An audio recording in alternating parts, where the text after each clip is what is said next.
Shalom, selamat sore. Wow. Selamat datang di rumah Tuhan. Anda orang-orang yang luar biasa, orang-orang yang selalu hadir tepat waktu di tempat ini. Tuhan menghargai, Tuhan melihat kesetiaan saudara, dan saya mau percaya ada sesuatu Tuhan akan kerjakan dalam hidup saudara. Amin. Mari sebelum kita mulai, saya mau bacakan satu ayat di Mazmur 92. Mazmur katakan, nyanyian untuk hari Sabat adalah baik untuk menyanyikan syukur kepada Tuhan dan untuk menyanyikan mazmur bagi nama-Mu yang maha tinggi. Hari ini kita mau merayakan semua kebaikan Tuhan, kita mau merayakan apa yang Tuhan sudah kerjakan selama 1 minggu yang lalu. Semua kebaikan Tuhan, semua kemurahan Tuhan, semua yang Tuhan kerjakan dalam hidup kita, sore hari ini kita mau rayakan sama-sama. Ya, firman katakan adalah baik untuk menyanyikan syukur kepada Tuhan. So sore hari ini mari nyanyikan syukur kita, nyanyikan mazmur kita, karena itu hal yang baik. Terjemahan yang lain katakan bahwa hal itu adalah menyenangkan hati Tuhan. Ya, siapa mau menyenangkan hati Tuhan sore hari ini? Amin. Mari nyanyikan syukur, mari nyanyikan mazmur buat Tuhan. Tinggikan namanya karena dia layak terima segala pujian penyembahan kita. Bangkit berdiri sama-sama saudara, mari kita akan siapkan hati. Kita akan sembah Tuhan, kita akan tinggikan Tuhan. Kita muliakan Tuhan, kita rayakan kebaikannya, kita nikmati Tuhan sore hari ini. Nikmati hadiratnya, nikmati pelukannya, nikmati semua yang Tuhan sediakan buat setiap kita. Mari sembah Tuhan sama-sama. Kurapataka basikara lapataka bayana masik. Ikara lapataka basikara lapataka bayana. Kurapataka bayana masikara lapataka. Ikara lapataka basikara lapataka bayana. Ikara basikara lapalapa. Ikara lapataka basikara lapalapa. Oh sikara labayana masikara lapalapa. Ikara lapataka basikara lapatu. Oh satakara lamasike. Ikara labayana masike. Oh sikara labayana masike.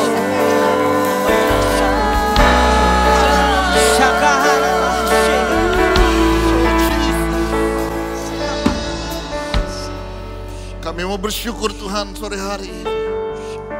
Kami mau menyanyikan syukur kami mau menyanyikan mazmur kami kepada Engkau. Karena itu hal yang baik, karena itu hal yang menyukakan hatimu. Itu menyenangkan hati Engkau. Sore hari ini biarkan kami beri yang terbaik.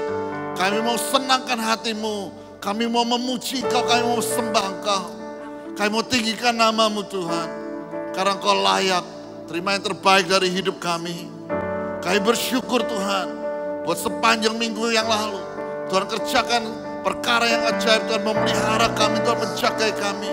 Tuhan melindungi kami, Tuhan memberkati setiap kami. Dan biarkan sore hari ini kami mau merayakan semuanya.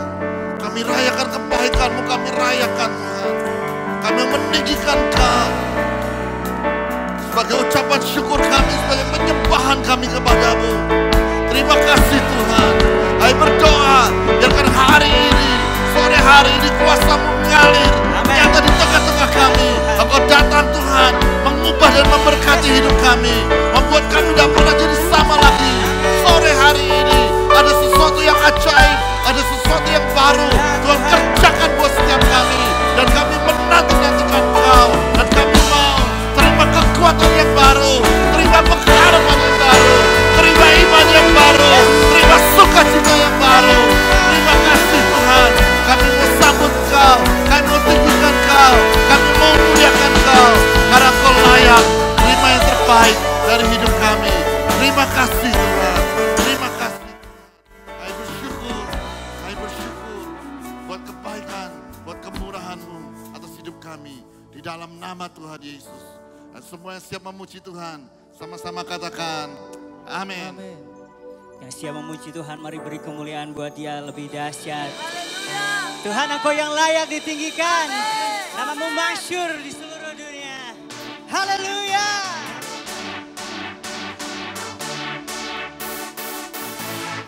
Mari tinggikan nama-Nya.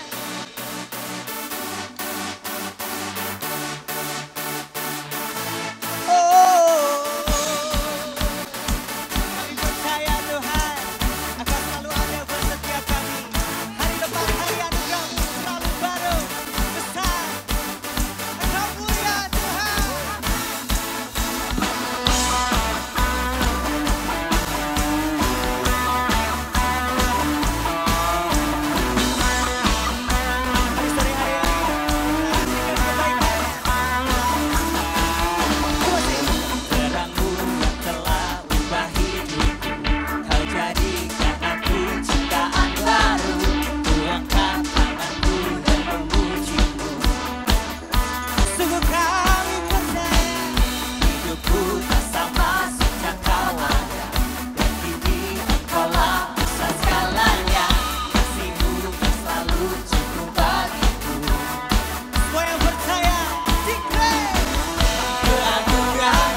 tinggi, namamu dipuji, hormat, kemuliaan.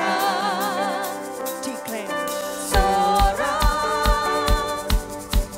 dengan segenap hati, Raja keagungan. Tinggi, namamu dipuji, hormat, kemuliaan. Sorak kami dengan segenap hati, Raja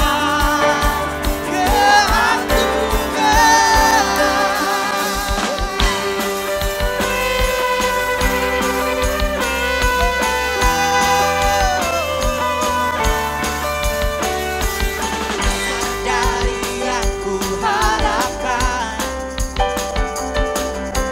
lebih dari segala yang aku lihat. Dibandingkan kekuatan, untuk melakukan perkara yang hebat. Sungguh percaya bersama Rohmu, ku pasti menang. Oh tinggi, namamu dipuji, hormat, kemuliaan. Sorak dengan segenap hati, Raja keagungan.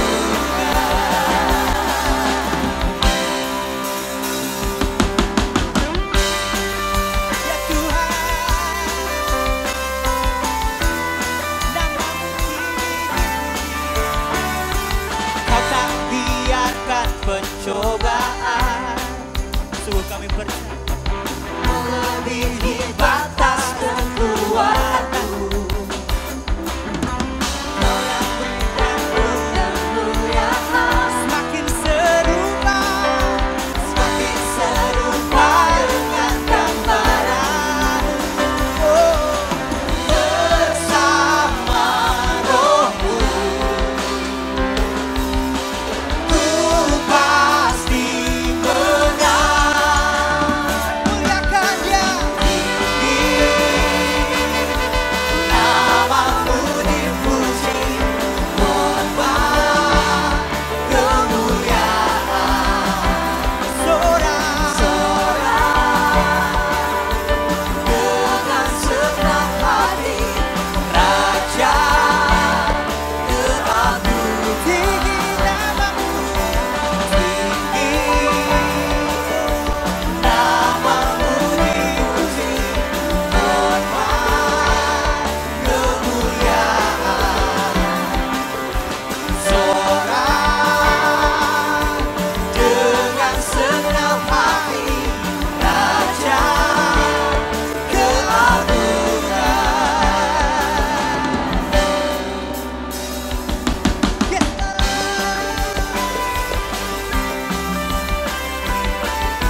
Mari sore hari ini nyanyikan dengan penuh percaya.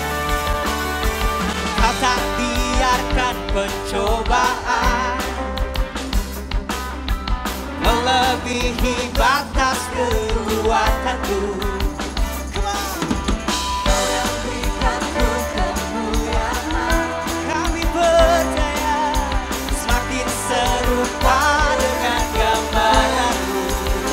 Ya Tuhan, bersama Rohmu, ku pasti menang. Tinggikan Dia, tinggi, namamu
dahsyat. Amin. Dialah kita yang luar biasa. Amin.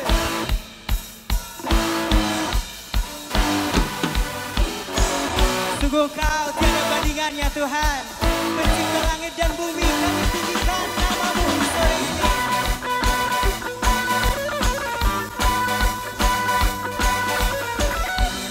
Dengar ya Tuhan, deklarasi kami sore ini. Ada siapa Kau bandingkan Perbuatannya yang heran. Tak ada. Kerajaannya yang terbesar tak akan tergoyahkan. Sungguh kami percaya semua musuhku gemetar Dengan nama-Mu Tuhan, sorak kemenangan. Amin. Sungguh tak tertandingi, tak ada yang setara denganmu. Hanya Yesus Tuhanlah yang terhebat, jauh melebihi dari penguasa di dunia. Kerajaanku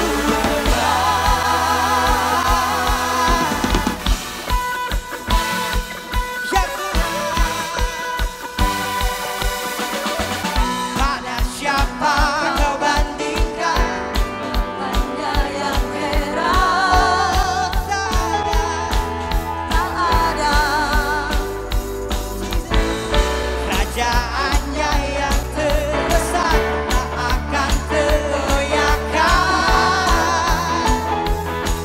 semua musuhku gemetar dengan nama-Mu Tuhan, sorak kemenangan.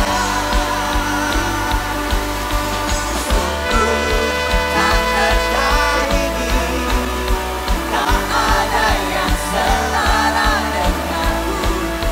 Yesus Tuhanlah yang terhebat, jauh melebihi dari penguasa di dunia. Kerajaanku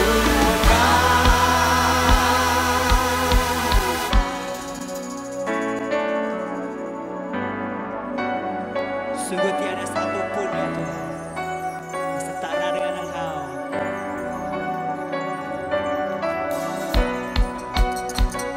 Sore hari ini kami percaya Engkau yang undang kami ke tempat ini.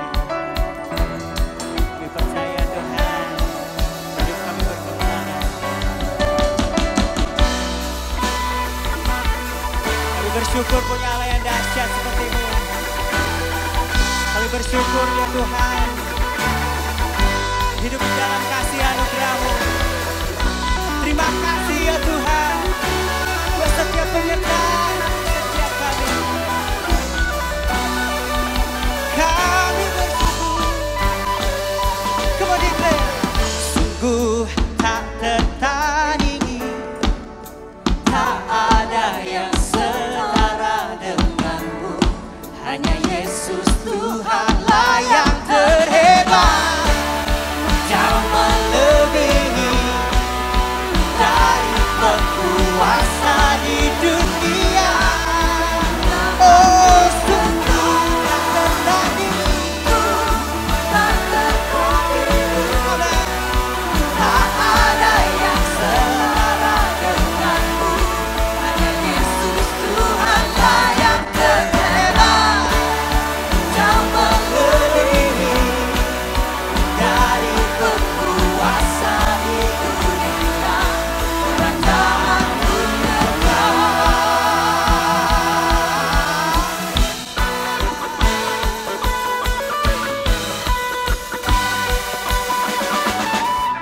mari sorakan haleluya. Shaka bahana takahaya rashaka larapaya rashiri. Kihine takahaya rashaka balarapaya rashaka. Shaka bala takahaya rashaka larapaya rashiri. Mari siapkan diri lebih lagi kira takahaya rashaka. Mari pada manusia sore hari kira pada takahaya rashaka larapaya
tidak pernah lepaskan setiap kami. Amin. Sore hari ini Tuhan kami percaya Engkau selalu sediakan yang terbaik buat setiap kami. Yes, Tuhan.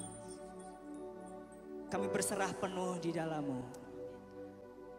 Sebab kami percaya Tuhan penjaga Israel tidak pernah terlelap. Amin. Yes, Tuhan.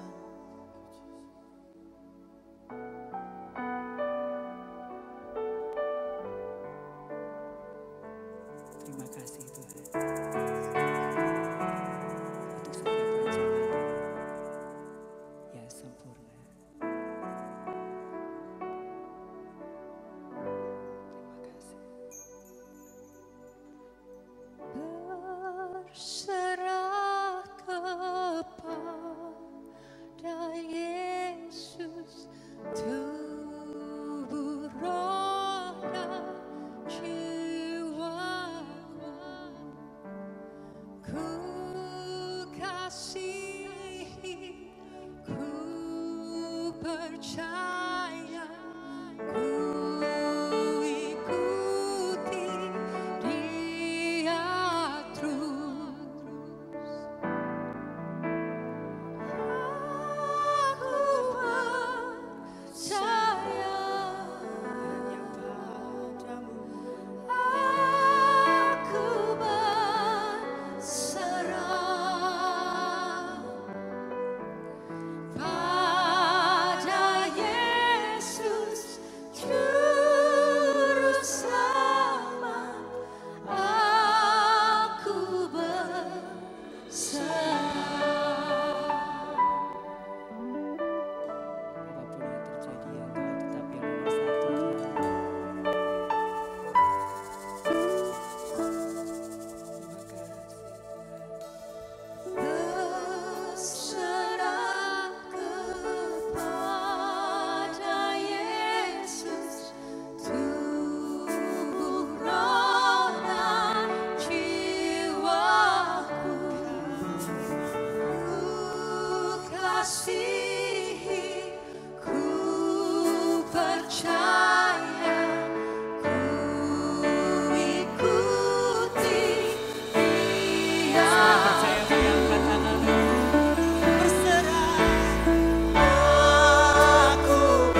sepenuhnya.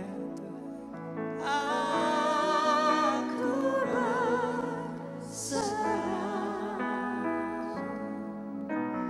pada Yesus Juru Selamat. Aku berserah. sekali lagi katakan, aku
walaupun 1000 rebah di sisiku,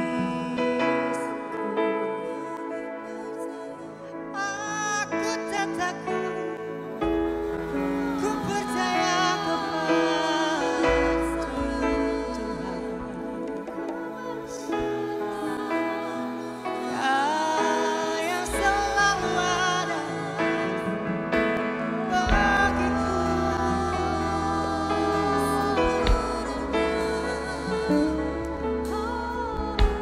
Dengarlah setiap doa kami serius. Dengar ya Tuhan permintaan kami.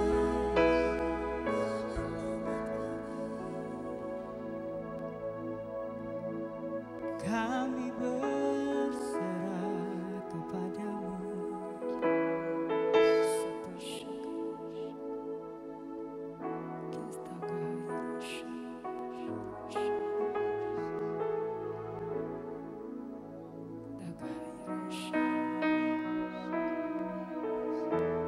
Kami percaya pengorbanan-Mu ya Tuhan.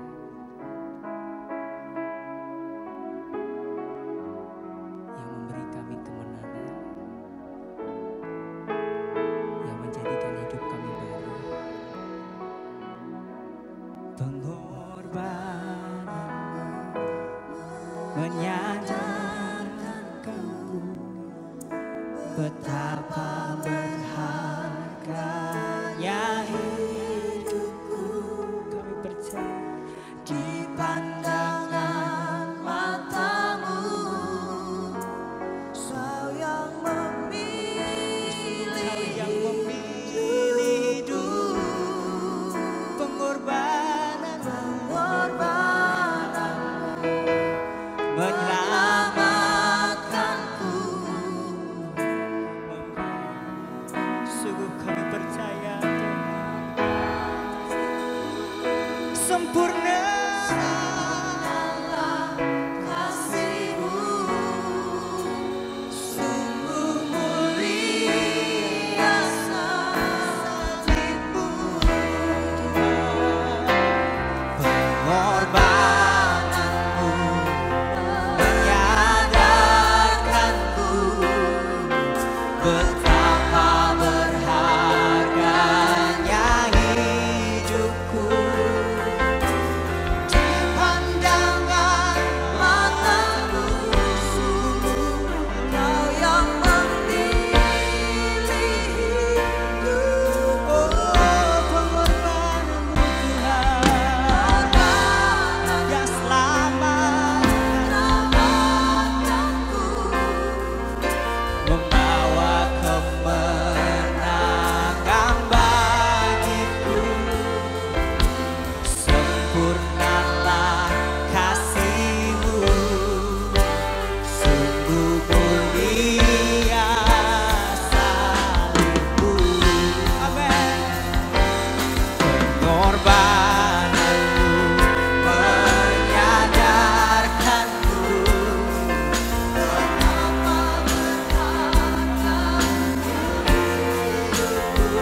pengorbananmu Tuhan, menyelamatkanku, membawa kemenangan bagiku. Sempurnalah kasih-Mu, sungguh mulia salib-Mu. Kami percaya hidupku dulu telah berlalu, Kau gantikan dengan masa depan yang baru. Bukan berlari dan takkan berhenti, bersama-Mu Tuhan raih kemenangan. Hidupku dulu telah berlalu, Kau gantikan dengan masa depan yang baru. Bukan berlari, takkan berhenti, bersama-Mu Tuhan raih kemenangan. Hidupku dulu telah berlalu, Kau gantikan dengan masa depan yang baru. Bukan berlari, takkan berhenti, bersama-Mu Tuhan raih kemenangan.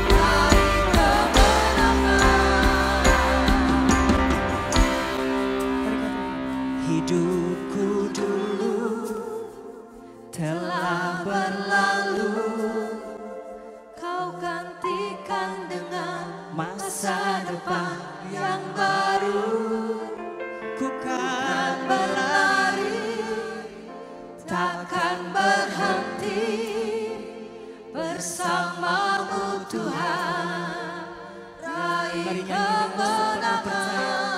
Hidupku dulu telah berlalu, Kau gantikan dengan masa depan yang baru. Aku kan berlari, takkan berhenti, bersama-Mu Tuhan kami raih kemenangan.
Kami butuh Engkau.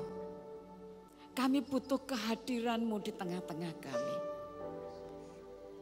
Kami datang, kami ingin bertemu dengan Engkau Tuhan. Supaya kami bisa mendengar akan suara-Mu.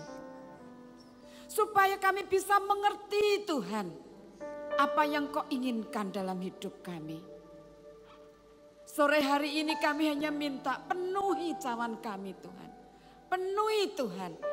Engkau melihat kehausan dan kelaparan dalam hidup kami. Biar Engkau yang memenuhinya Tuhan. Dengan hadirat-Mu, dengan firman-Mu Tuhan.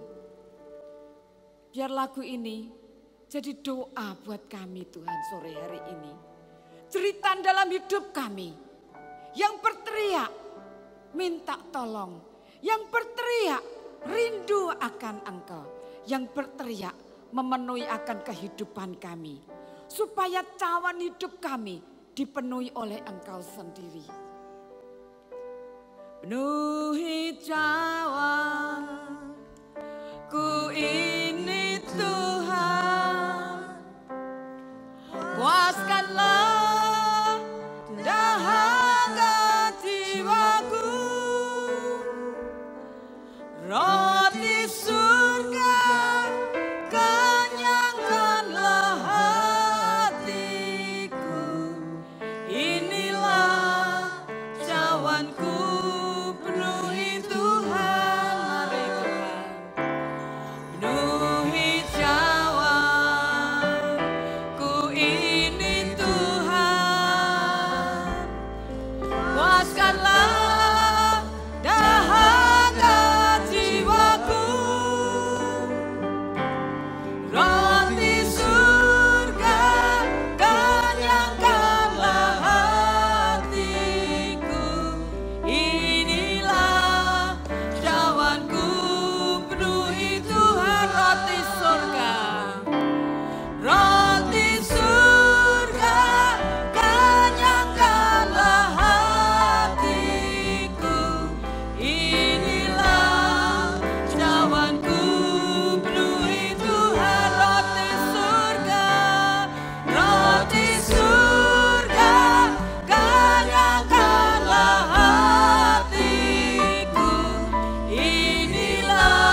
Terima kasih Tuhan. Terima kasih Tuhan Yesus. Terima kasih. Roh yang ada di dalam kami lebih kuat dari apapun juga yang ada di dunia ini.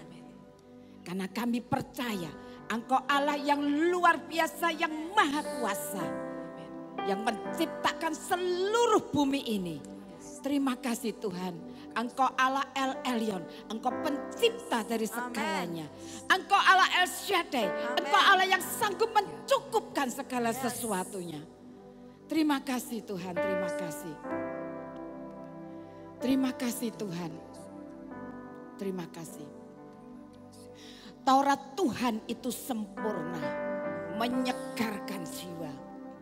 Peraturan Tuhan itu teguh, memberi hikmat kepada orang yang tak berpengalaman. Titah Tuhan itu tepat, menyukakan hati. Perintah Tuhan itu murni, membuat mata bercahaya. Takut akan Tuhan itu suci, tetap ada untuk selama-lamanya. Hukum-hukum Tuhan itu benar, adil semuanya. Lebih indah daripada emas, bahkan daripada emas yang tua. Dan lebih manis daripada madu, bahkan lebih daripada madu tetesan dari gunung, dari sarang lebah. Tuhan, terima kasih. Kami mau mendengar akan suara-Mu berbicara lewat hamba-Mu. Berikan telinga yang mendengar. Berikan mata yang bisa melihat. Supaya kami menangkap akan pesan Tuhan ini. Terima kasih Tuhan. Kami bersyukur Engkau sudah memberikan firman kepada hamba-Mu. Biarlah kami mendengarkannya, pesan yang dari Engkau. Terima kasih Tuhan. Di dalam nama Tuhan Yesus kami berdoa dan bersyukur. Dan semua yang percaya sama-sama katakan amin. Berikan kemuliaan buat Allah kita. Saudara silakan duduk. Hari ini Pak Bambang Budianto menyampaikan firman di tengah-tengah kita. Kita bersyukur sudah lama saudara. Banyak yang sudah menantikan. Dan akhirnya hari ini kita bisa mendengar lagi Pak Bambang Budianto untuk menyampaikan firman di tengah-tengah kita. Mari kita bersorak-sorai karena kebaikan Tuhan dalam hidup kita. Lebih keras lagi saudara, karena Tuhan baik. Berikan sorak-sorai lagi, Tuhan Yesus baik. Ya, mari Pak Bambang silahkan.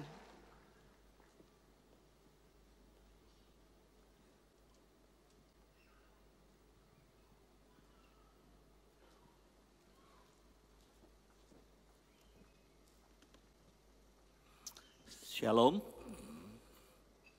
Tarik napas panjang sebentar. 2 kali. Oke. Beberapa orang bertanya, kenapa sih kita kok tiap minggu beribadah seperti ini? Mereka tahu bahwa gereja itu diutus Tuhan di tengah dunia. Tapi kenapa hari Minggu kita berkumpul seperti ini? Bukankah Sabat itu hari Sabtu? Sabat itu artinya istirahat, memang hari Sabtu. Jadi waktu zamannya Tuhan Yesus,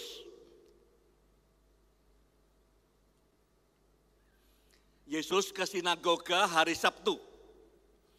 Tapi setelah kebangkitan Tuhan Yesus, Yesus bangkit pada hari pertama, yaitu hari Minggu. Sejak abad pertama, gereja berkumpul tiap hari Minggu. Tujuannya apa? Tujuannya adalah supaya kita ingat kebangkitan Tuhan Yesus, kita rayakan. Semua pemimpin yang besar di dunia ini, yang merubah sejarah, yang berdampak besar, yang legasinya diingat berabad-abad, mati dan tidak hidup lagi. Yesus satu-satunya yang mati dan hidup lagi. Mengingat kebangkitan Yesus, kita punya harapan bahwa kita juga akan dibangkitkan. Mengingat Yesus mengalahkan maut, kita punya harapan bahwa kita juga akan mengalahkan maut. Kekristenan adalah the religion of hope. Agama yang memberi harapan. Itu sebabnya kita kumpul hari Minggu untuk dua hal ini saja. Satu, kita diingatkan bahwa ada pengharapan. Saudara tahu enggak? Tiap 40 detik, satu orang di dunia ini bunuh diri. Hari ini. Sudah ngitung sejak tadi pagi, berapa banyak orang yang tidak punya pengharapan lagi dan mengakhiri nyawanya. Di dunia ini tiap 40 detik, satu orang menghabisi nyawanya sendiri karena tidak ada pengharapan lagi.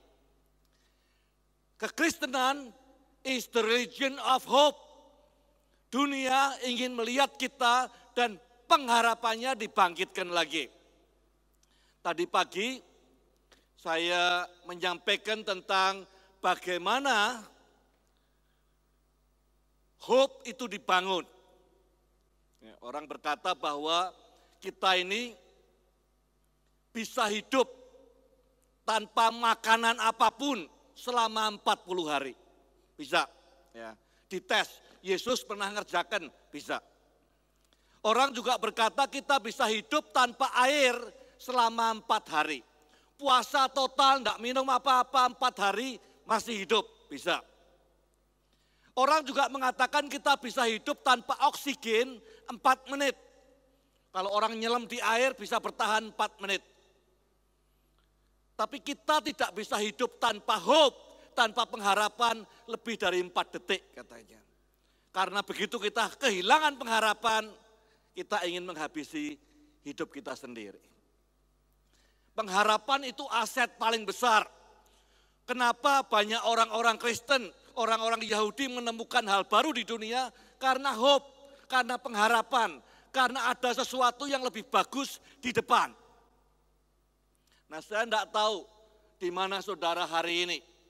Saya ingin memberi ringkasan apa yang saya sampaikan tadi pagi, tidak keseluruhannya.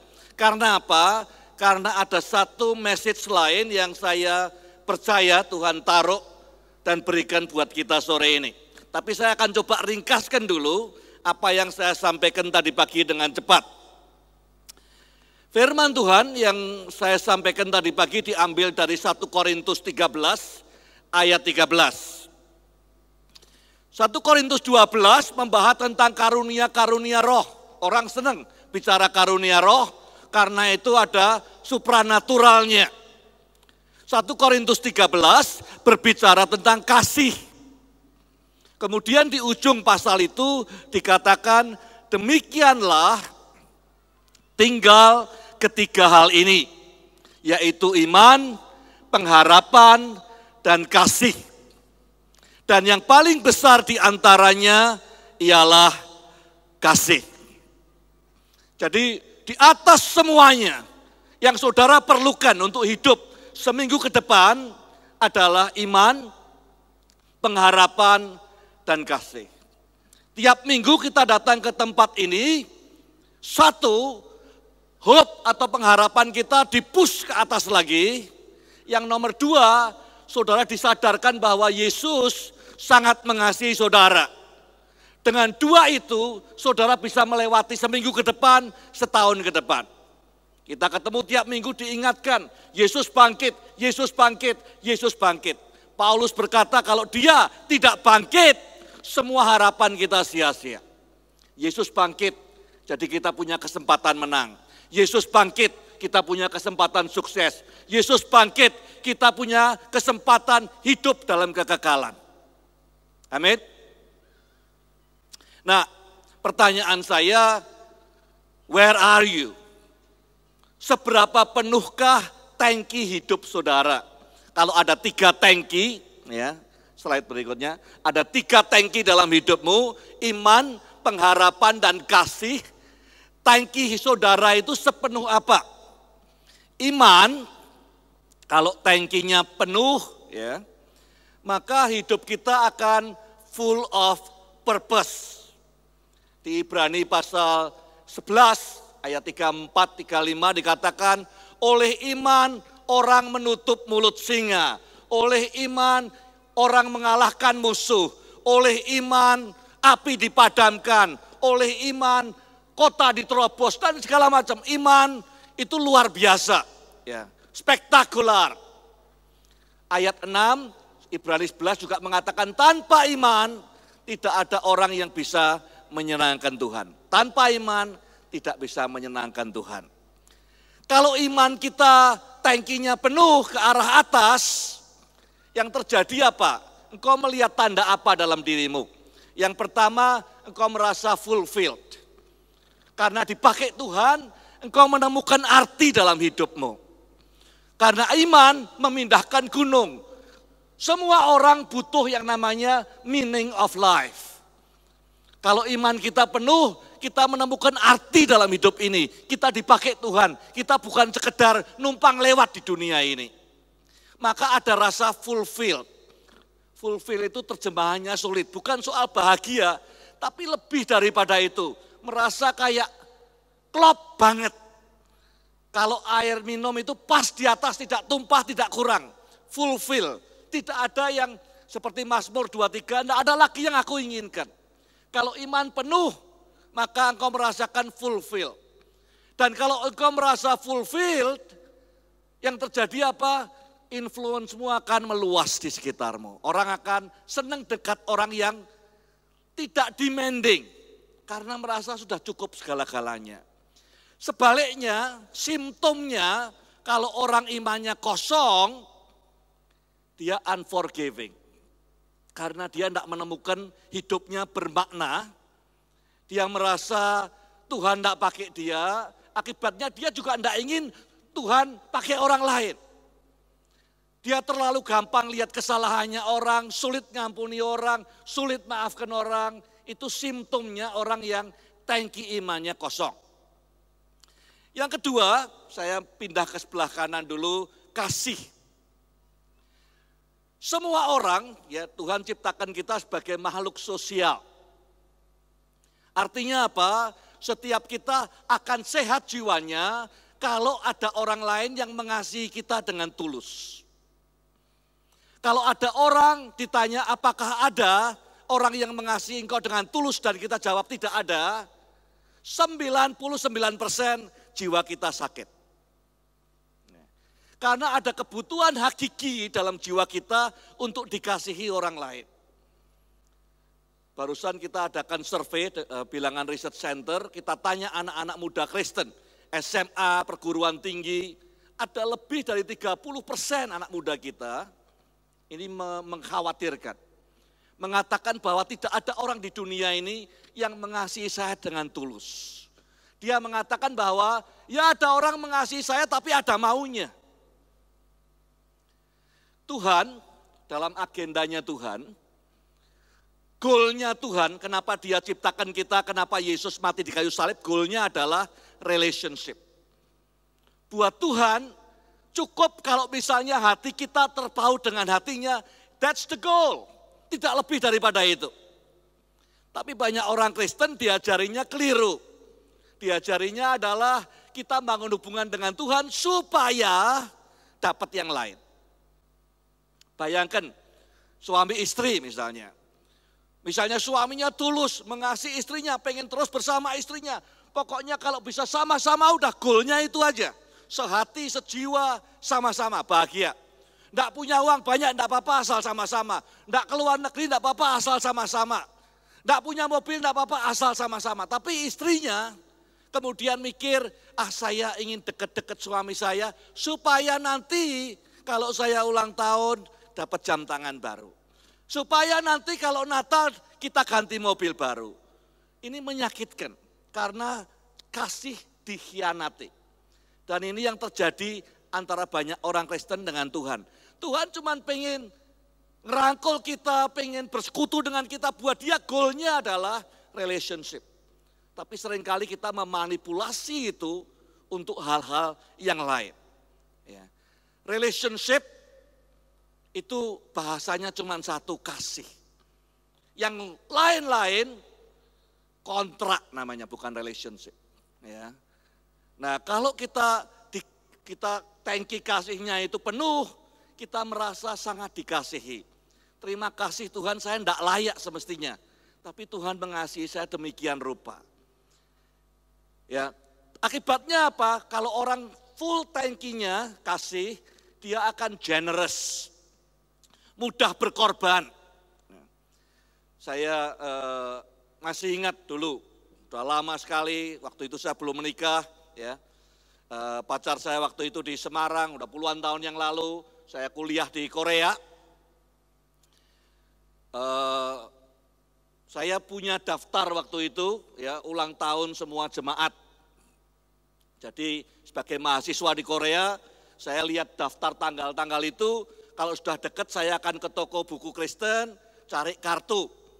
Ya, terus terang saya ngaku ya waktu itu, kalau yang ulang tahun jemaat biasa ya saya beli yang dosenan itu kartunya, karena kantongnya juga tipis waktu itu ya. Tapi kalau yang ulang tahun itu pacar saya enggak lihat harganya dulu, saya lihat kualitasnya dulu. Ya. Setelah itu baru lihat harganya. Kalau tidak ada kasih, maka kita ngitung harganya. Dengan Tuhan sama.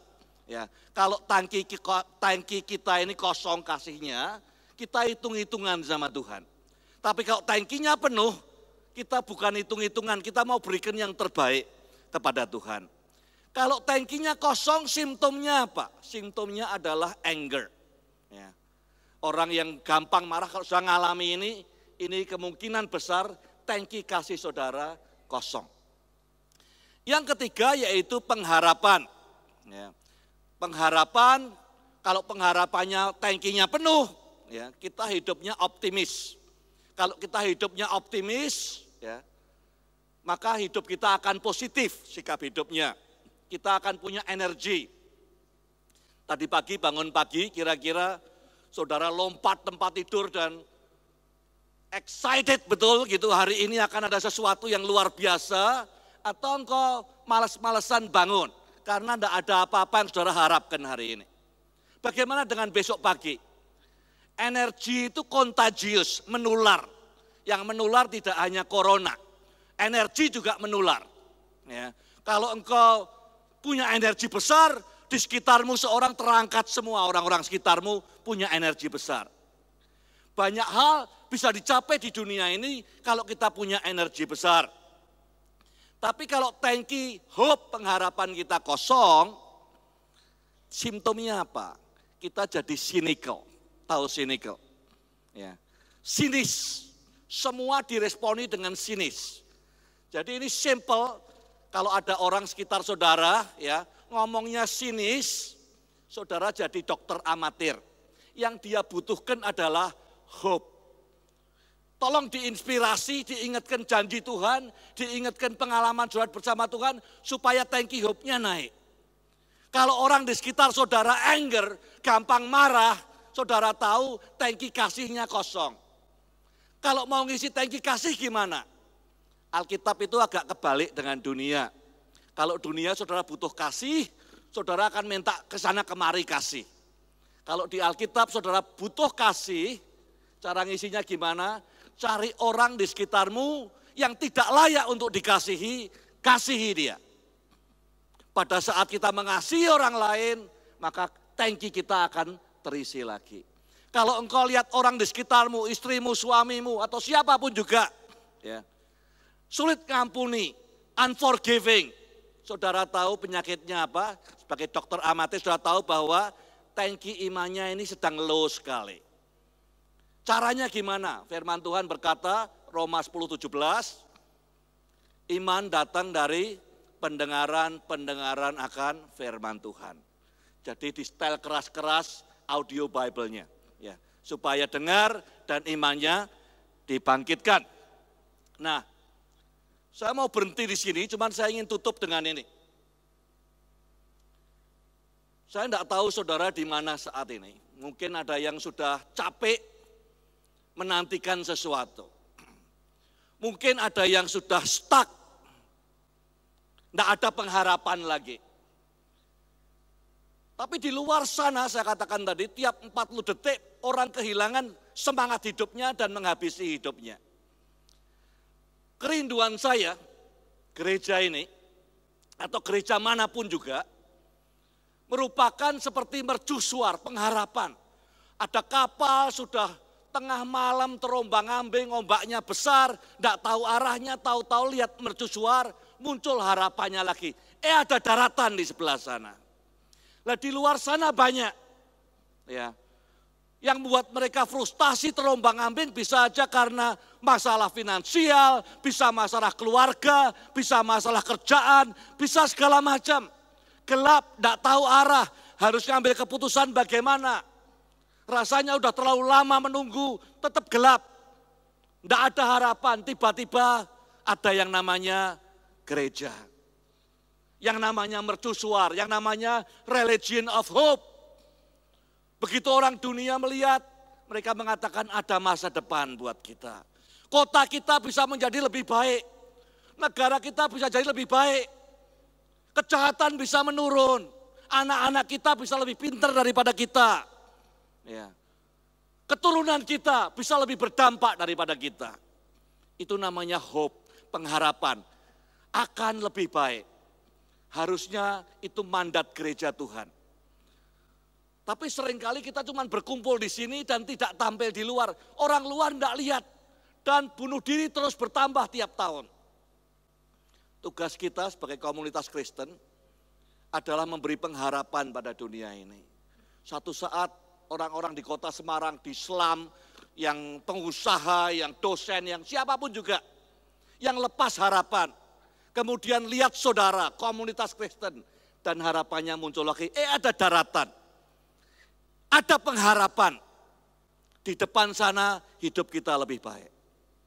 Saudara adalah the agents of hope. Untuk suamimu, untuk istrimu, untuk anakmu, tetanggamu, semua.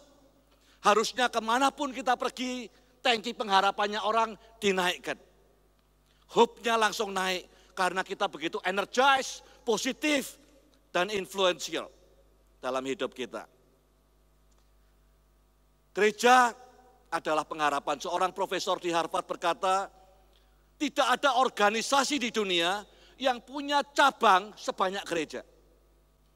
Minimal di dunia ini ada 37 juta gerejanya. Kalau dihitung yang tidak beribadah di gereja, tidak tahu berapa lagi.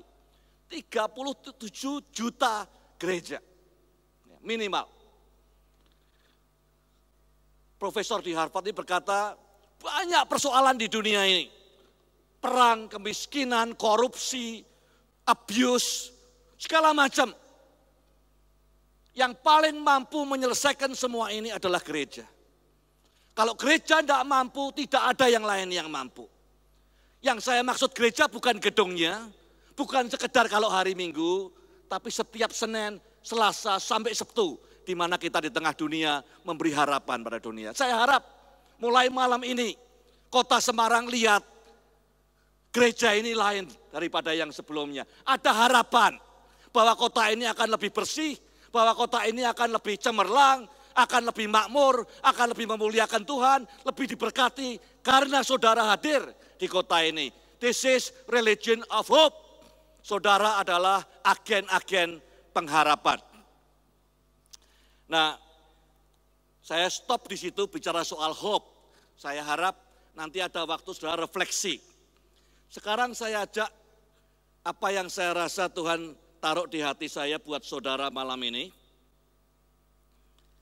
Di dalam kitab Keluaran, saya bawa Alkitab, buka bersama saya, Keluaran pasal yang ke-17. Keluaran pasal 17, tadi waktu istirahat siang, sempat istirahat beberapa saat, tapi kemudian Tuhan ingatkan akan perikop ini yang saya rasa, saya tidak tahu, saya belajar untuk taat menyampaikan saja. Keluaran 17, saya merasa bahwa beberapa di antara saudara dalam situasi transisi seperti ini. Mungkin ini firman Tuhan buat saudara. Ayat 8 saya baca sampai ayat 14. Lalu datanglah orang Amalek dan berperang melawan orang Israel di Rafidim. Musa berkata kepada Yosua, pilihlah orang-orang bagi kita, lalu keluarlah berperang melawan orang Amalek. Besok aku akan berdiri di puncak bukit itu dengan memegang tongkat Allah di tanganku. Ayat 10. Lalu Yosua melakukan seperti yang dikatakan Musa kepadanya dan berperang melawan orang Amalek. Tetapi Musa, Harun, dan Hur telah naik ke puncak bukit. Ayat 12, maka penatlah tangan Musa, sebab itu mereka mengambil sebuah batu, diletakkanlah di bawahnya, supaya ia duduk di atasnya. Harun dan Hur menopang kedua belah tangannya, seorang di sebelah kiri, seorang di sebelah yang satunya, sehingga tangannya tidak bergerak sampai matahari terbenam. Ayat 13, demikianlah Yosua mengalahkan Amalek dan rakyatnya dengan mata pedang. Ayat 14, kemudian berfirmanlah Tuhan kepada Musa, tuliskanlah semuanya ini dalam sebuah kitab sebagai tanda peringatan. Perhatikan, dan ingatkanlah ke telinga Yosua bahwa aku akan menghapus semua sama sekali ingatan kepada Amalek dari kolong langit. Keluaran 17 buat orang Israel ini bagian yang sangat penting, bagian Taurat yang sangat penting. Kenapa? Kalau kita lihat konteksnya, mereka baru saja keluar dari Mesir. Ini orang-orang yang alami mujizat Tuhan luar biasa. Dalam 40 hari, lihat air jadi darah, tongkat jadi ular, belalang menyerbu, katak menyerbu, segala macam. Kegelapan di bumi. Dalam 40 hari, tidak ada generasi lain yang lihat tangan Tuhan begitu kuat. Mereka kemudian melihat Laut Merah terbelah, nyebrang Laut Merah. Tidak ada generasi lain dalam sejarah umat manusia yang menyeberang Laut Merah di tanah kering. Ini generasi yang luar biasa. Tapi belum 2 minggu setelah mereka meninggalkan Mesir, mereka sampai di tempat yang namanya Mara. Di tempat Mara ini mereka mulai komplain. Mulai komplain bersungut-sungut karena airnya pahit. Secara fisik mereka sudah meninggalkan Mesir. Tapi secara mental mereka masih budak di Mesir. Budak itu ya kerjanya tidak cari solusi, cuman komplain saja. Lebih parah lagi, mereka sungguhnya berangkat itu tidak dengan pengharapan besar. Sehingga kalau ngomong sama Tuhan, kalau komplain, sinis sekali. Kadang-kadang mereka bilangnya, Tuhan, memangnya kurang kuburan di Mesir, kenapa kami mati di sini? Kadang-kadang dia komplain, kalau di Mesir kita mati, mulut kita ada dagingnya, ada ikannya. Di sini mati nggak ada apa-apanya. Saya bayangkan Tuhan dengerin komplainnya orang-orang Israel itu ya mungkin judeknya setengah mati, nggak tahu saya ya. Tapi sinis sekali, menyakitkan. Musa sampai nggak tahan. Kalau komplain itu sinikal sekali. Waktu airnya pahit, Tuhan bikin mujizat dengan kayu jadi manis. Mereka jalan lagi 2 hari sampai di padang gurun Sin. Di sana mereka komplain lagi. Nggak pernah makan steak katanya. Nggak ada sate. Akhirnya Tuhan kasih mana di pagi hari, kasih burung puyuh di malam hari. Komplainnya selesai. Jalan lagi sedikit sampai di tempat namanya Masa atau Mariba. Komplain lagi, nggak ada air. Terus Tuhan bilang, ambil tongkatmu Musa, pukul di batu karang, airnya keluar.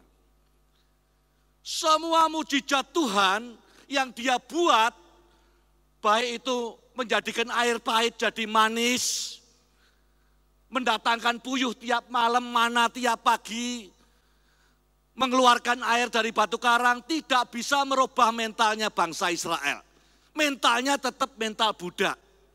Bisanya cuma komplain, minta berkat, komplain lagi, cynical, komplain lagi. Terus Tuhan punya jalan keluar yang lain. Dia datangkan Amalek. Tujuannya Tuhan apa sih? Tuhan tidak ingin hanya membebaskan tubuhnya orang Israel dari perbudakan. Tuhan ingin membebaskan cara pikirnya orang Israel, jiwanya orang Israel dari jiwa seorang budak. Keluaran 17 itu seperti garis besar dalam sejarah Israel. Yang dulunya, kalau ada cerita, peran utamanya dari Keluaran 4 sampai Keluaran 16, pemeran utamanya adalah tongkatnya Musa. Ya. Setiap apa-apa tongkatnya Musa solusinya. Tongkatnya Musa dimasukkan ke sungai Nil jadi darah.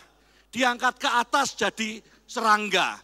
Dipukulkan ke Laut Merah, lautnya terbelah.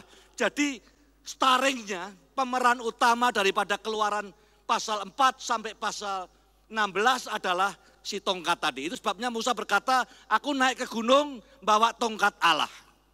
Ya. Setelah pasal 17, ceritanya lain. Tongkatnya Musa itu kalau bisa ngomong, dia mungkin bersyukur sekali. Kita tidak tahu sejarahnya tongkat Musa itu. Ya. Kemarin saya di Turki, saya sambil jalan-jalan masuk ke museum, di situ katanya ada tongkatnya Musa, cuman saya kok jadi bingung, tongkatnya kok kecil sekali tongkatnya Musa di museum itu. Ya, enggak yakin betul saya. Cuman tongkat Musa ini enggak tahu sejarahnya seperti apa. Ya. Mungkin Musa nemu di pinggir jalan, enggak ada apa-apanya. Ya. Enggak diceritakan tongkatnya dari kayu cendana, kayu jati atau dari apa, enggak ada. Mungkin ya Musa cuma nemu di pinggir jalan, enggak tahu. Kayak seperti kita. Ya, kita mungkin kata Paulus waktu dipanggil Tuhan tidak ada apa-apanya. Tuhan nemu kita dalam keadaan dosa, dalam keadaan yang buruk. Diambil di tangannya Musa, tongkat ini menyelamatkan bangsa Israel.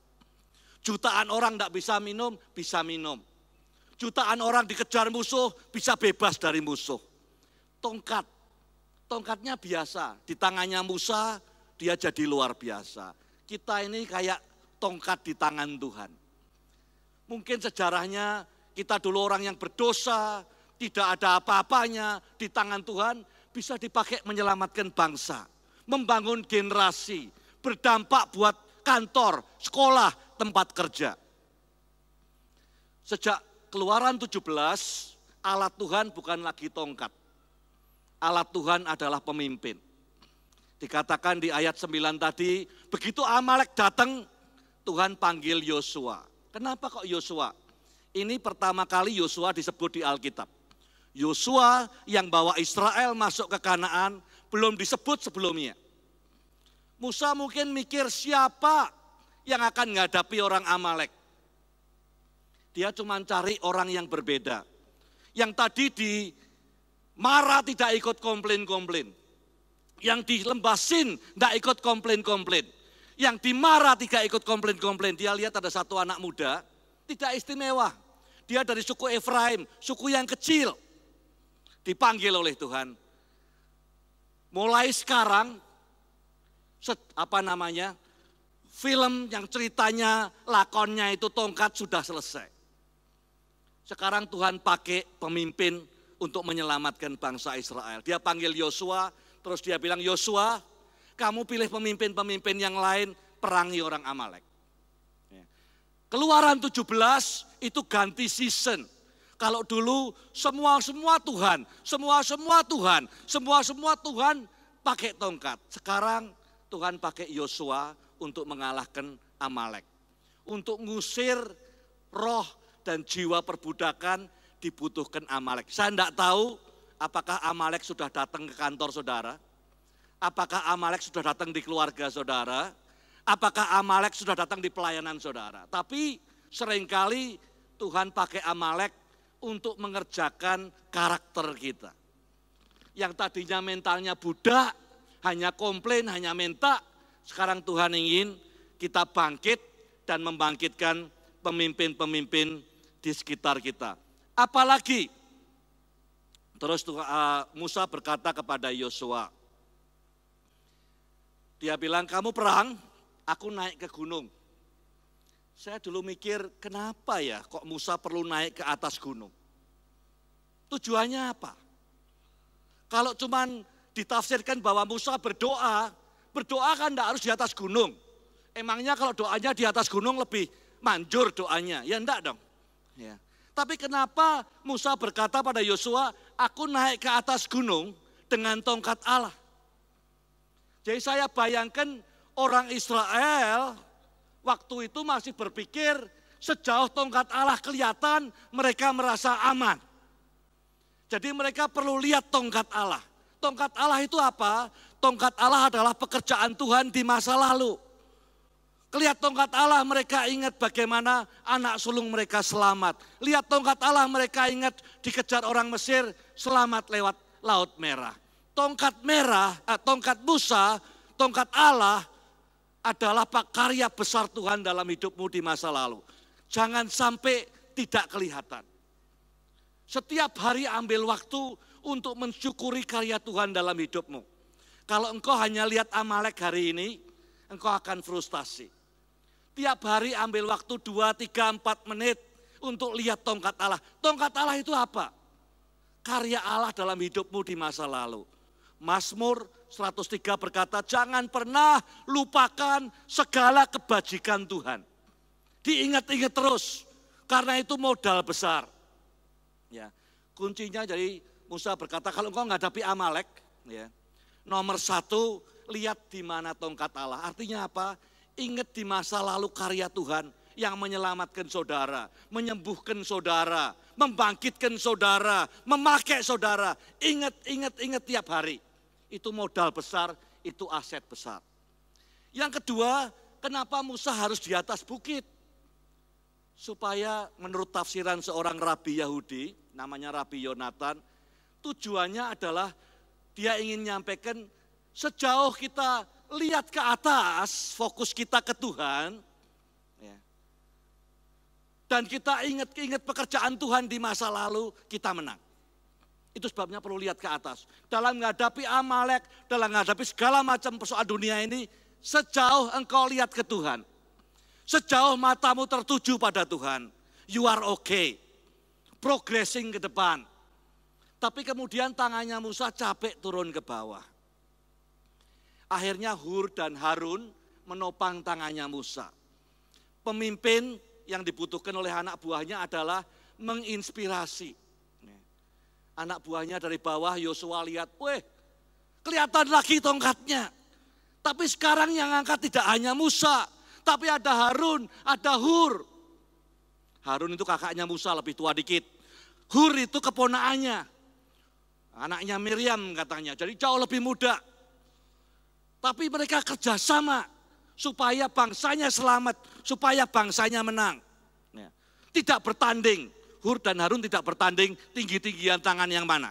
Ya. Tapi mereka bekerja sama supaya Musa jadi kuat. Kalau Musa kuat, bangsa itu kuat. Jadi yang pertama, dikatakan ingat-ingat segala kebaikan Tuhan di masa lalu. Itu aset besar untuk mengalahkan Amalek. Yang kedua, sejauh matanya tertuju ke atas, saudara aman.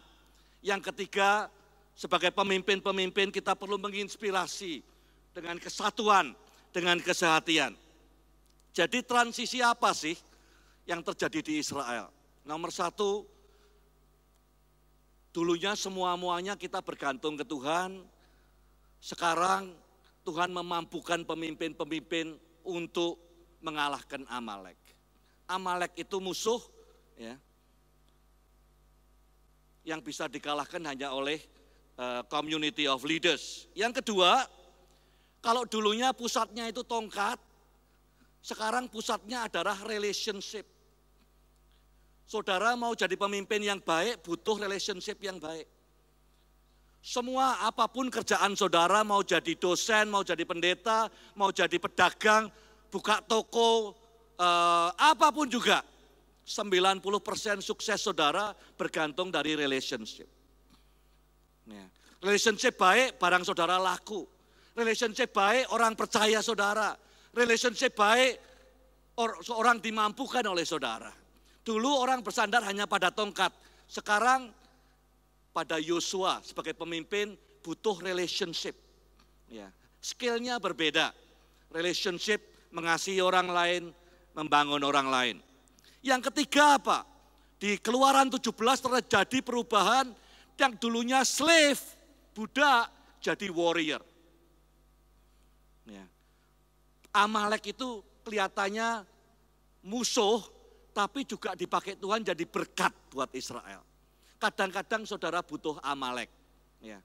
Supaya mental budak berubah menjadi mental warrior.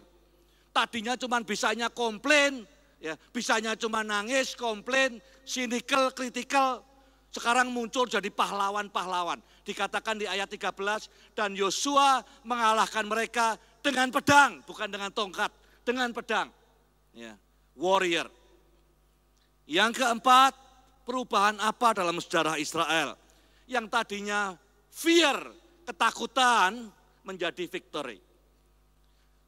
Baru berapa minggu yang lalu mereka lari ketakutan dikejar tentara Mesir.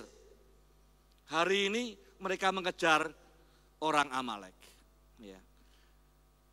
Keluaran 17 itu transisi yang luar biasa dalam sejarah Israel yang diingat sampai hari ini. Lewat Keluaran 17 muncul pemimpin besar seperti Yosua, Kaleb, dan yang lain-lain.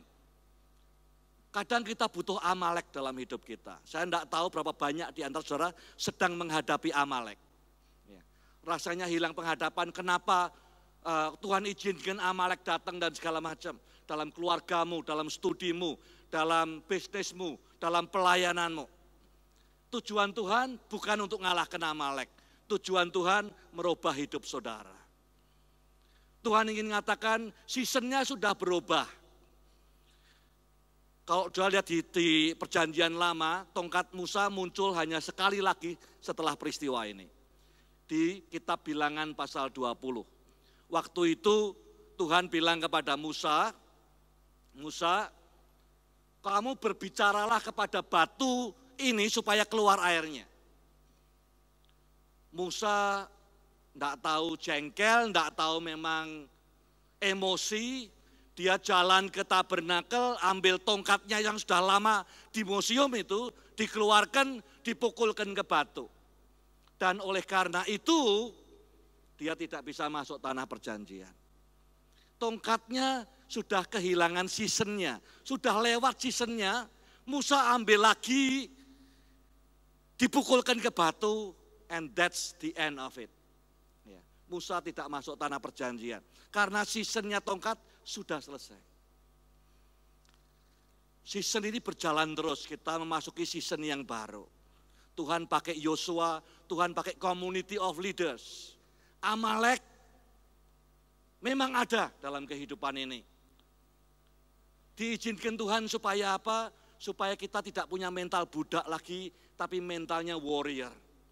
Supaya tidak komplain-komplain lagi, tapi provide solution. Supaya tidak kritikal lagi, tapi membangun harapan orang di sekitar kita.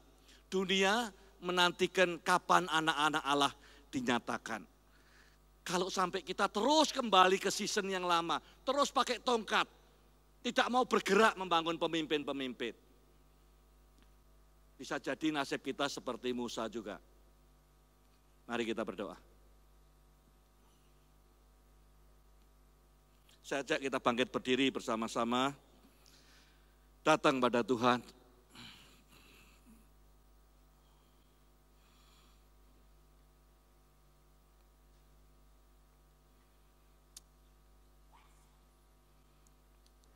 Saya tidak tahu berapa banyak di antara saudara yang sedang menghadapi Amalek dalam hidupmu. Dari firman Tuhan sore ini sudah tahu bahwa tujuannya Amalek adalah supaya tidak hanya tubuhmu yang diselamatkan oleh pengorbanan Yesus, tapi mental, karakter, jiwa kita dipindahkan dari ketakutan kepada kemenangan, Dari fear kepada victory. Dari budak kepada warrior. Pahlawan-pahlawan. Tuhan pesen kalau engkau menghadapi Amalek, jangan bersungut-sungut. Karena ini tanda season baru dalam hidupmu. Syukuri, kuncinya adalah setiap hari ingat tongkat Allah, pekerjaan Allah di masa lalu. Itu akan membangun imanmu. Yang kedua, matamu tertuju pada Tuhan.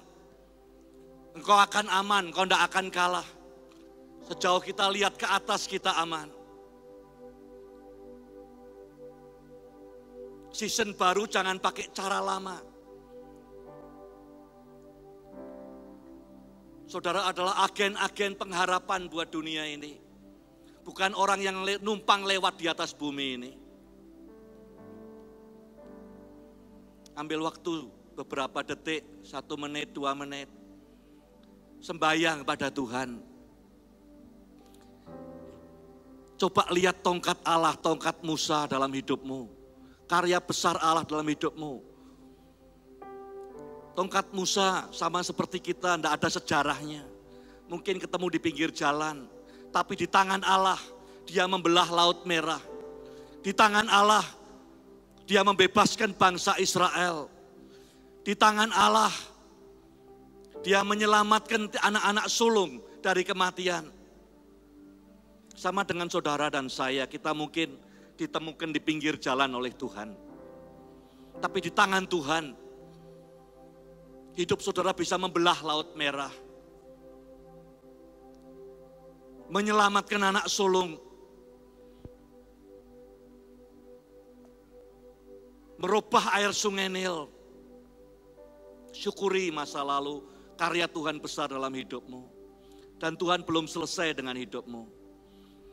Banyak hal dalam hidupmu yang tidak bisa selesai oleh mujizat. Yang bisa dikerjakan lewat Amalek. Kalau engkau menghadapi Amalek, ucap syukur malam hari ini. Karena artinya Tuhan sedang beracara dalam hidupmu. Ingat, jangan pakai cara lama.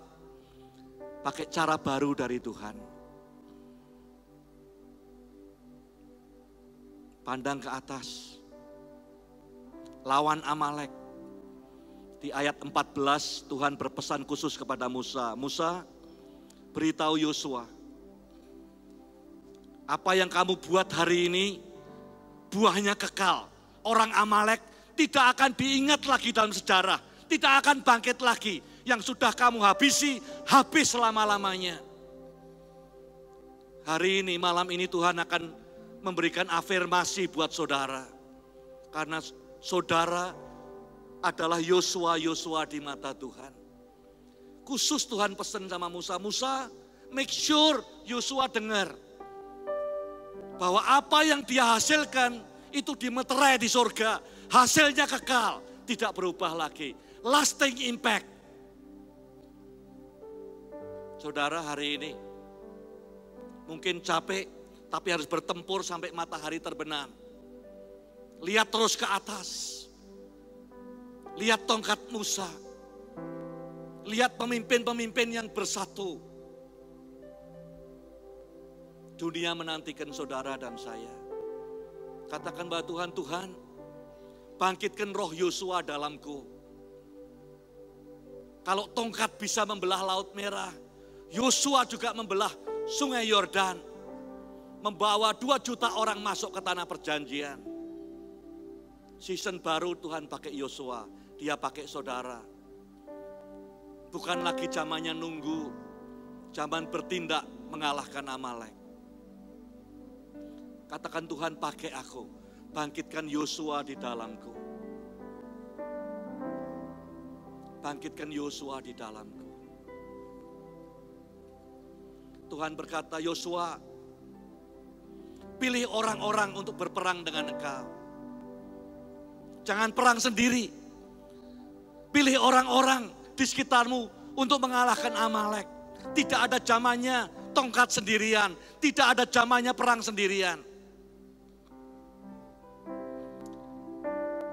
Kalau saudara sedang menghadapi Amalek, di dunia usahamu, di pelayananmu, di keluargamu.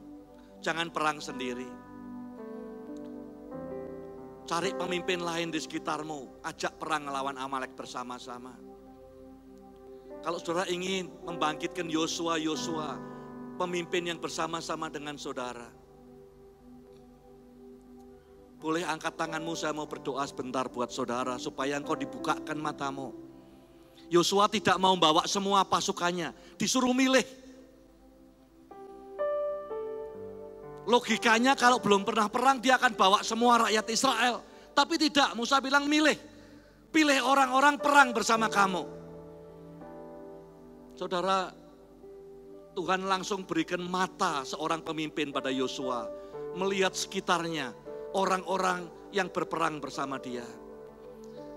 Kalau ada saudara yang mau berdoa, Tuhan tunjukkan, buka mataku seperti Yosua melihat pemimpin-pemimpin yang akan berperang bersama aku. Saya mau berdoa buat saudara sekarang. Angkat tangan saudara. Tuhan terima kasih. Karena Engkau tidak mengirim kami untuk berperang sendirian. Terima kasih karena Engkau bawa kami ke season yang baru. Bukan sekedar nganggur lihat tongkat Musa diombang-ambingkan sana semari. Tetapi betul-betul berjuang bersama Tuhan. Tuhan nama berdoa tangan-tangan yang terangkat ini. Dibuka matanya melihat pahlawan-pahlawan di sekitarnya. Sehingga bersama-sama mengalahkan Amalek mereka. Terima kasih Bapa. Terima kasih Tuhan. Kota Semarang tidak lama lagi akan melihat bukan lagi bangsa budak, tapi bangsa warrior. Bukan lagi umat penakut, tapi umat yang victorious, pemenang. Sehingga pengharapan contagious, seperti virus cepat mengalir kemana-mana. Dan kota ini secara roh jadi lain Tuhan. Terima kasih Bapa, terima kasih Tuhan. Dalam nama Tuhan Yesus kami berdoa dan mengucap syukur. Amin, amin. Berikan kemuliaan buat Allah kita. Tuhan, Kau sempurna. Silakan duduk saudara. Dalam rencanamu dan karyamu, ku serahkan hidupku, murnikan dengan roh-Mu. Tuhan, Kau sempurna dalam rencanamu dan karyamu, ku serahkan hidupku, murnikan dengan roh-Mu. Hidupku menggenapi firman-Mu, tanda mujizat sertai tiap langkahku. Kau bersamaku di dalamku, cari bukti kebesaran-Mu. Tuhan, ini hidup kami. Terima kasih untuk pesan yang Kau sampaikan pada malam hari ini. Roh Kudus, biar Engkau terus berbicara Tuhan, akan pesan yang sudah disampaikan oleh hamba-Mu. Biar kami Tuhan bisa menangkap pesan itu. Bisa menangkap pesan itu. Ada musim yang baru yang harus kami lewati. Amalek muncul bukan untuk kami dikalahkan, tapi Amalek muncul untuk merubah mental kami. Jadi mental budak menjadi mental pahlawan. tidak menggunakan tongkat, tapi menggunakan kepemimpinan untuk masuk ke tanah Kanaan. Roh Kudus terus terangi akan benih yang sudah kau sampaikan malam hari ini. Biar engkau yang mengajarkannya kepada kami. Sekarang ya Tuhan, kami ingin berikan kepada kami hati yang benar pada waktu memberi. Kami memberi karena kami mengasihi Engkau. Dan seperti Yesus yang mempedulikan orang yang lapar dan menderita, kami mau mendukung pelayanan di gereja ini dengan berkat yang sudah Kau limpahkan kepada kami. Terima kasih Tuhan. Di dalam nama Tuhan Yesus. Amin. Mari berikan persembahan.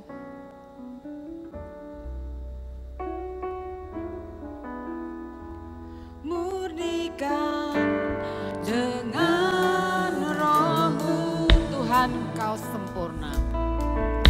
Tuhan Kau sempurna dalam rencana-Mu dan karya-Mu. Ku serahkan hidupku, murnikan dengan roh-Mu. Hidupku menggenapi firman-Mu, tanda mujizat sertai tiap langkahku. Kau bersamaku di dalamku, jadi bukti kebesaran-Mu. Hidupku menggenapi firman-Mu, tanda mujizat sertai tiap langkahku. Kau bersamaku di dalamku, jadi bukti kebesaran-Mu. Bangkit berdiri saudara. Hidupku menggenapi firman-Mu, tanda mujizat sertai tiap langkahku. Kau bersamaku di dalamku, jadi bukti kebesaran-Mu. Adakah tangan saudara ke arah persembahan yang ada, kita berdoa sama-sama. Tuhan, kami memberi dengan ketaatan, dengan sukacita, dengan penuh pengharapan dan iman. Biar Engkau memberkati semua persembahan ini. Kami menghardik semua belalang pelahap di dalam nama Tuhan Yesus. Semua hambatan di dalam aliran berkat dibuka, semua penghalang disingkirkan. Bumi akan mengeluarkan hasilnya, pohon akan mengeluarkan buahnya. Kami diberkati karena kami percaya kepadamu, Allah El Shaddai.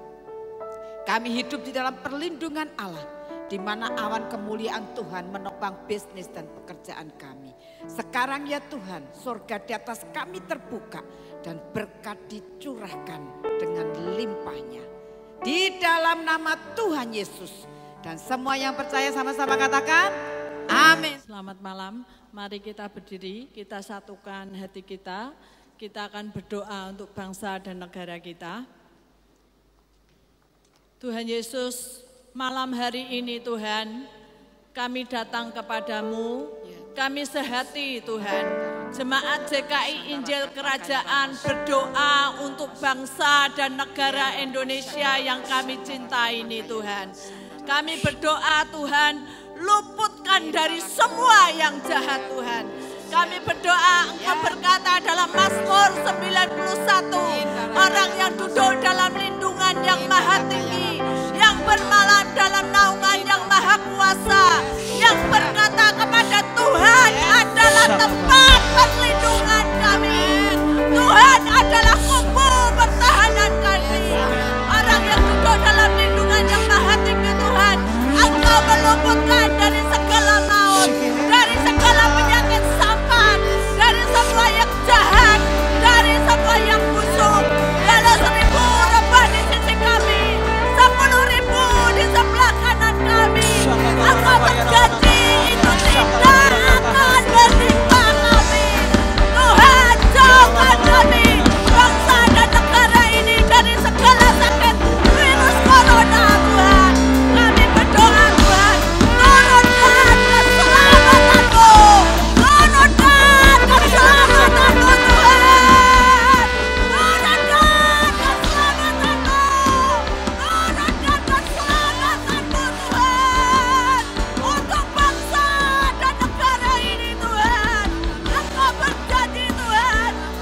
waktu semua dalam kondisi ketakutan, pakai mulut kami memberitakan Injil kepada yang ketakutan, yang khawatir, yang berbeban berat, supaya kami boleh menjadi berkat dan kami boleh memenangkan jiwa-jiwa yang belum diselamatkan untuk masuk dalam bilangan yang diselamatkan dan diberkati hidupnya.